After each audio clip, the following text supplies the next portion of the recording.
Hello friends, स्वागत है आपका विकेश 2.0 में। आज हम बात करने वाले हैं द्रव्यमान, भार एवं घनत्व, मास, वेट एंड डेंसिटी के बारे में, जो ALP CBT 2 के लिए ALP CBT 2 काफ़ी इंपॉर्टेंट है बेसिक साइंस इंजीनियरिंग में। सबको बहुत बहुत बधाई जिसका रिजल्ट ALP CBT 1 में हुआ है, CBT 1 में हुआ है ना, CBT 1 में हुआ है। बहुत बहुत बधाई। जिसका नहीं हुआ है भाई, वो नर्वस ना हो, अगले एग्जाम की प्रिपरेशन करते रहें, ठीक है। चलिए वीडियो को करते हैं स्टार्ट। पहले हम डिफिनेशन की बात करेंगे कि आखिर द्रव्यमान होता क्या है। तो द्रव्यमान की बात करें, जैसे अब थोड़ी सी हम लिख लेते हैं। किसी पिंड का जो द्रव्यमान होता है ना, जो भी किसी भी पिंड का जो द्रव्यमान होगा, किसी पिंड में निहित पदार्थ की मात्रा। अब निहित पदार्थ की मात्रा क्या है? निहित पदार्थ की मात्रा है।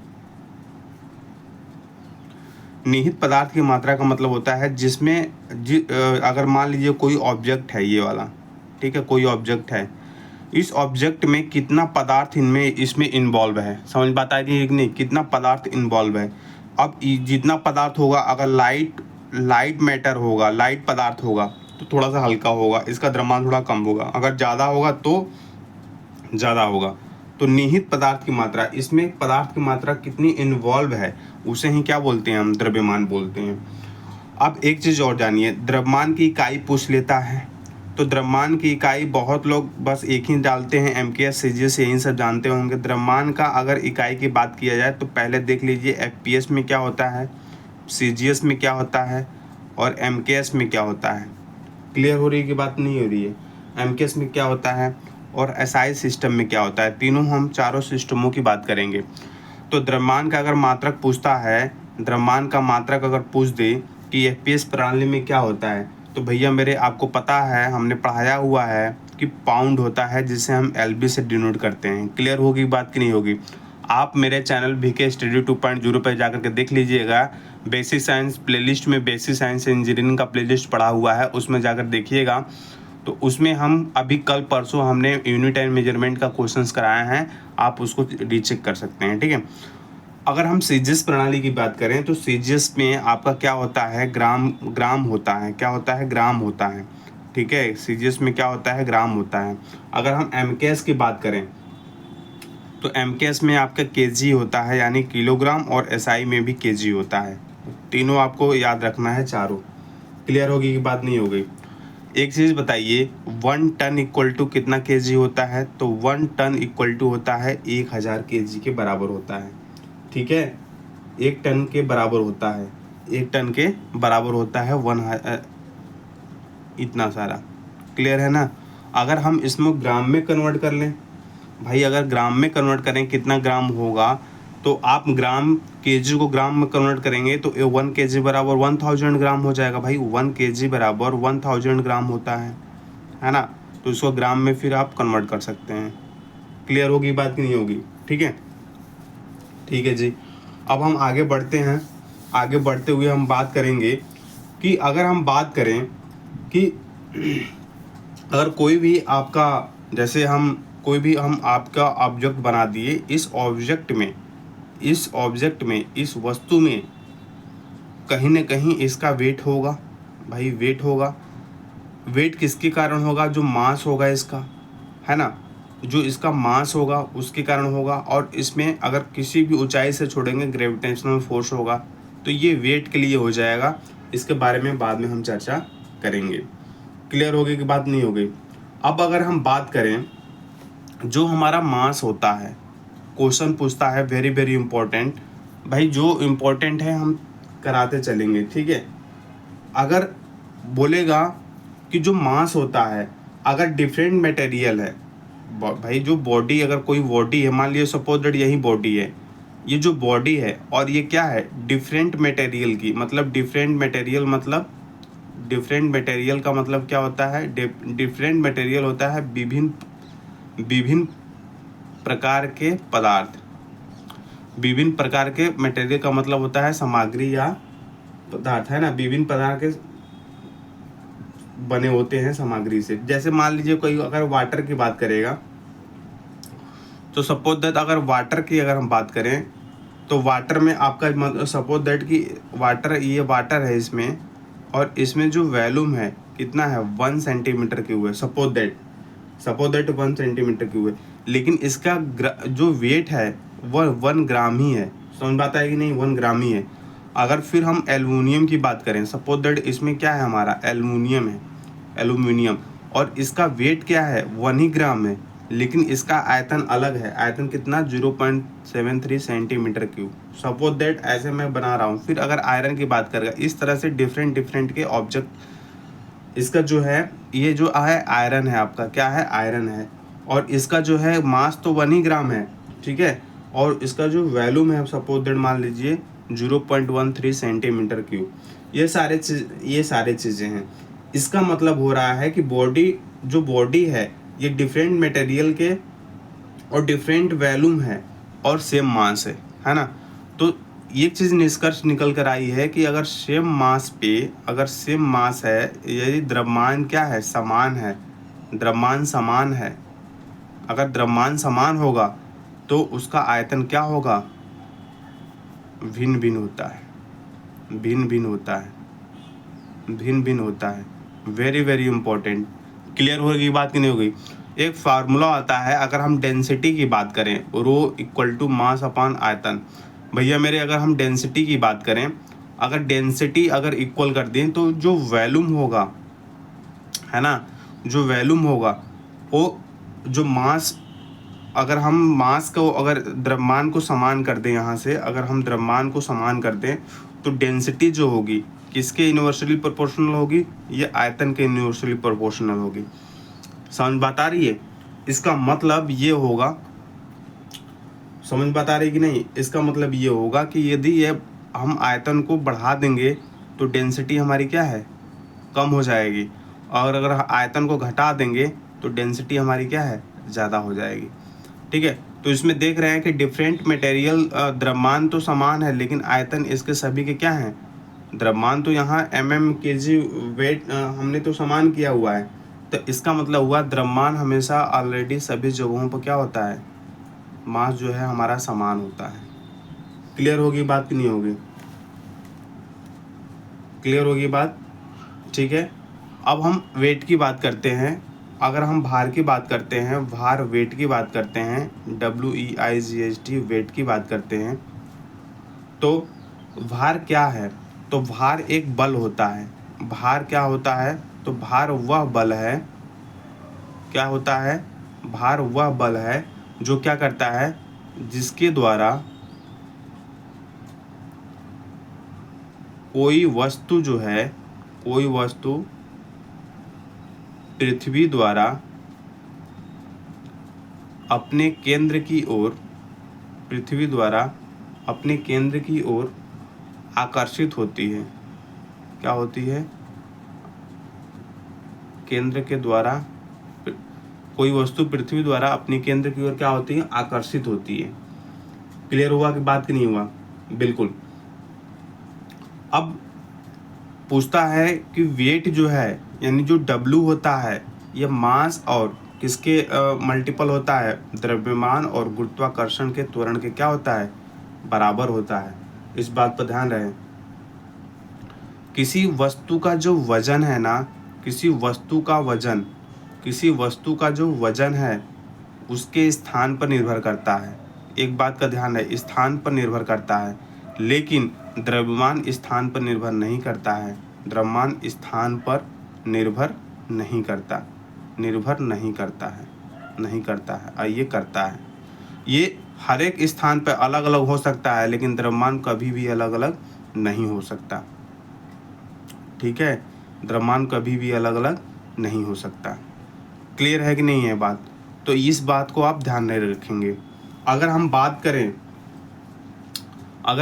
करें द्रव्यमान एवं भार में अंतर की बात करें, द्रव्यमान एवं भार में अगर हम अंतर की बात करें कि इनमें डिफरेंट क्या है, तो एक तरफ डालिएगा आप द्रव्यमान, दूसरी तरफ डालिएगा भार।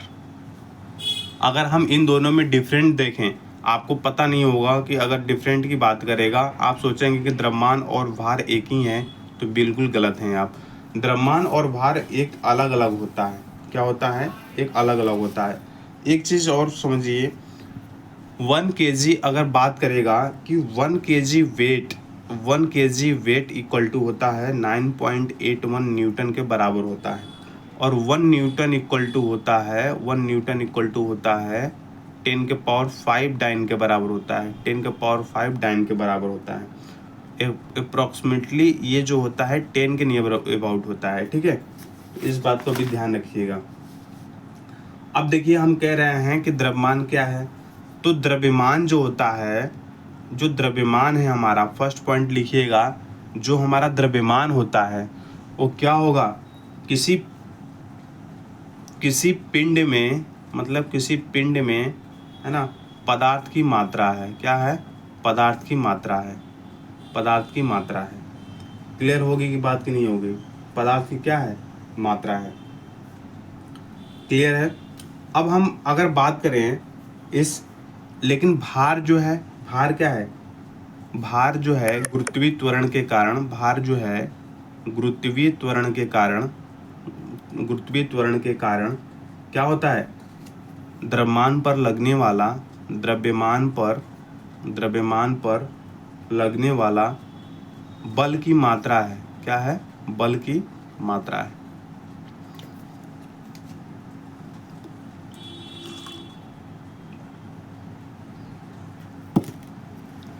दूसरा देखिएगा, ये क्या होता है, यह स्थिति या स्थान पर निर्भर नहीं रहता। पहली बात, निर्भर नहीं रहता है, लेकिन ये स्थिति एवं स्थान पर निर्भर रहता है, स्थान पर निर्भर रहता है। क्लियर होगी बात करेंगे? दूसरा, पहला। अगर हम तीसरे की बात करें कि किसी वस्तु का जो द्रव्यमान है वो शून्य नहीं हो सकता। क्या नहीं हो सकता? शून्य नहीं हो सकता, शून्य नहीं होता है। लेकिन वेट, हमारा जो वेट है, ये गुरुत्वाकर्षण अनुपस्थित होने पर, जैसे गुरुत्वाकर्षण अनुपस्थित होने पर, क्या होने पर? गुरुत्वाकर्षण अनुपस्थित होने पर, अगर गुरुत्वाकर्षण नहीं है, अनुपस्थित होने पर वस्तु का भार क्या होता है? वस्तु का भार आपका शून्य होता है। क्या होता है? वस्तु का भार आपका शून्य होता है। कब? गुरुत्वाकर्षण की अनुपस्थिति होने पर वस्तु का भार शून्य होता है। चौथा हेडिंग डालिएगा, ये जो द्रव्यमान होता है इसे हम भौतिक तुला से मापा जाता है। किससे मापा जाता है? भौतिक तुला से मापा जाता है। द्रव्यमान को किससे मापते हैं? हम भौतिक तुला से मापते हैं, ठीक है। और इसको किससे मापते हैं? तो स्प्रिंग तुला से मापते हैं। वेरी वेरी इंपॉर्टेंट, स्प्रिंग तुला से मापा जाता है, वेरी वेरी इंपॉर्टेंट है। पांचवें की बात करें, द्रव्यमान कैसी राशि है? तो द्रव्यमान एक अदिश राशि है, लेकिन भार कैसी राशि है? ये सदिश राशि है, ठीक है। उसके बाद छठा आते हैं, अगर पानी में, पूछता है कि पानी में द्रव्यमान को डुबो दें, पानी में द्रव्यमान को डुबोने पर द्रव्यमान बदलेगा? तो भैया मेरा द्रव्यमान नहीं बदलता, पानी में डुबेलेंगे द्रव्यमान नहीं बदलता है। लेकिन पानी में इसको डाल देंगे, इसको पानी में डाल देंगे, तो पानी में डालने पर क्या होता है? भार जो होता है क्या होता है? बदल जाता है। भार क्या है? बदल जाता है। क्लियर है ना? क्लियर है? सातवां में इसकी जो इकाई होती है, हमने आपको बताया था, एक ग्राम होता है एवं दूसरा क्या होता है? केजी होता है। एक ग्राम होता है, दूसरा केजी होता है। अगर हम इसकी बात करें तो ये होता है किलोग्राम भार होता है। किलोग्राम भार में इसकी इकाई होती है। क्लियर है बात? तो 7 डिफरेंट इसका समझ में आया। 7 हमने डिफरेंट इसका लिखवा दिया, 7 डिफरेंट हमने इसका लिखवा दिया, ठीक है। 7 डिफरेंट हमने लिखवाया, ठीक है। अब हम बात करते हैं डेंसिटी की, बात कर लेते हैं, घनत्व के बारे में बात कर लेते हैं। घनत्व के बारे में, घनत्व को रो से प्रदर्शित करते हैं। रो बराबर मास अपान आयतन होता है। इसी फार्मूले से बस हम आपको छोटे से टर्म में बता दूंगा कि भैया मेरे ये डेंसिटी आखिर होती क्या है। तो डेंसिटी पूछेगा तो पहले कहेगा कि घनत्व प्रति इकाई, पहली बात सुनिएगा, घनत्व जो होता है प्रति इकाई आयतन, ये जो आयतन होगा, जो V होगा, तो यही पूछेगा कि घनत्व प्रति इकाई आयतन, प्रति इकाई आयतन किसी पिंड का क्या है, किसी पिंड का द्रव्यमान है, किसी पिंड का क्या है, द्रव्यमान है।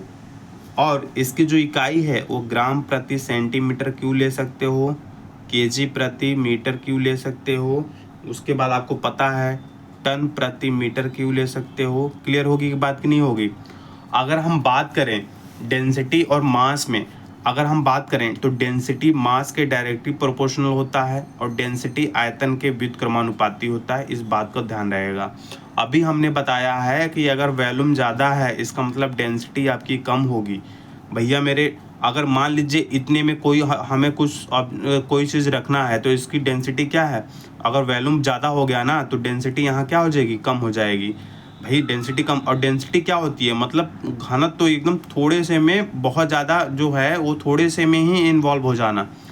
अगर यहाँ पे आयतन को, अगर आयतन को डिक्रीज कर देंगे तो डेंसिटी हमारी हाई हो जाएगी, क्योंकि व्युत्क्रमानुपाती होती है। और ऐसे भी आप व्यवहारिक रूप से भी आप एनालाइज कर सकते हैं। क्लियर होगी कि बात कि नहीं होगी, क्लियर होगी बात।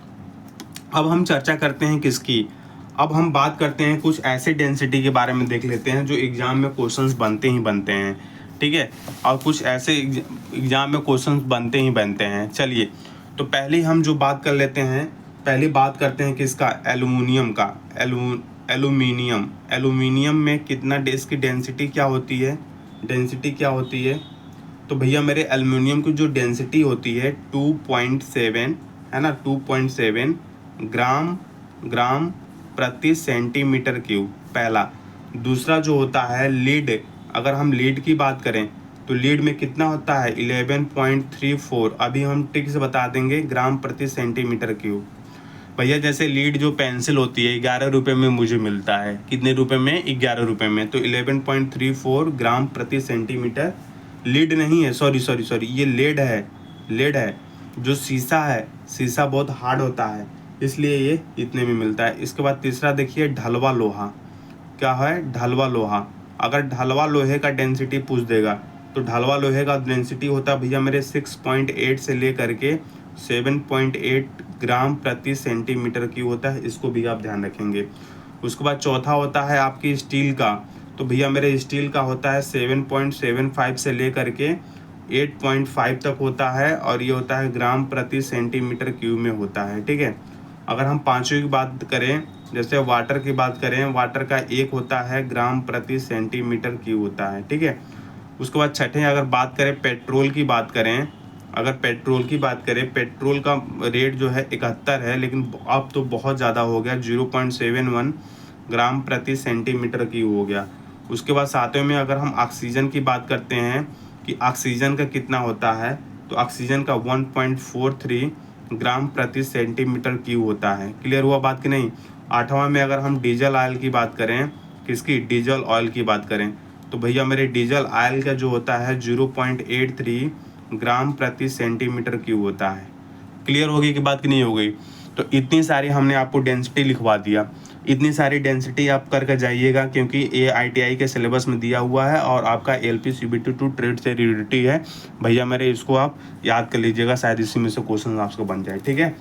अब हम इसका पार्ट 2 कर लाएंगे। लाइक एंड सब्सक्राइब कर दीजिए, वीडियो पसंद आती हो तो।